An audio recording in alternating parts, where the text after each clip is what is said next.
Wexford will be disappointed not to get promoted from Division 4. We're disappointed we didn't win Division 3. So we'll both be taking all the learnings from those matches and those campaigns to see if we can prepare to peak on that particular day. The players need to be rational about where they are. They were in Division 3 for a reason. Thankfully we've got out of there, but there's certainly no cause for a lapse in concentration or relaxing. We've a big match coming up very shortly against Wexford, and if we don't perform on that day, there's every possibility that we'll be cut. So the focus is back onto them and how they prepare, and back onto the management and how we guide that preparation. The league was a mixed bag really. We were looking for promotion at the start of the year. We were looking, good to get it. We suffered an early defeat against Antrim, and then we knew it was really going to come down to the Louth game. Unfortunately, we lost that, and we just missed out on promotion. So we were very disappointed with that. But having had time to reflect on the league, there's a lot of other positives. We got to blood a lot of new players and bring back some older players who had been sad out with injury. So in hindsight, the league wasn't as bad as we probably thought. Just after the loss to the Louth. It's a game we're very cautious of. We know if we don't turn up and bring our best game that we will come up short. Unfortunately, over the years, last couple of years and even before that, we've come up short against teams in the first round.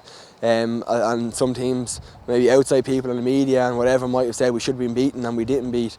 We played them back a good few years ago in Championship game in Dr. Cullen Park, and then we played them in an O'Byrne Cup game there a couple of years ago. So we wouldn't be overly familiar with each other. They'll be the same with us. So I suppose that side of it will be intriguing to see, kind of how it goes and how the two teams settle into the game. But I think we can focus on ourselves, and get our set up right and our structure and what we want to do, and if we can implement that, that's what we're looking to do, and if we can do that, we'll be happy. We're watching them in the league final, they're a serious team, but we still feel, we're up to the challenge if we get all things going well. We have a lot of good players coming back to us, so we just feel that if our individuals can play to the best of their ability, that we're more than capable of making a surprise. We've a lot of flair players in the forwards. We've got guys that are capable of kicking scores from anywhere.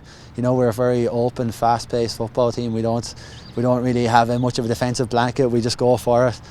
So I think we're an exciting team. We're young. We've guys who just play it as they see it. We don't really have too much tactics. So I think if you come see Wexford, you'll be entertained at anyway. In fairness to the Kildare supporters, they're an absolutely amazing bunch. They're phenomenal in terms of following and supporting the team through thick and thin. There's been a lot of barren days. There hasn't been a Leinster Championship since 2000. So it's been a tough road for the supporters. And I can assure them that as a management, as a backroom and as a group of players, we're leaving no stone unturned to try and bring those glory days back to Kildare football. But you need to be rational as well, and it's always going to be a challenge when you have the Dublins of the world in particular. No more than Meath as well. Laois are there, they're competitive. It's going to be tough, but all we can do is do our very, very best.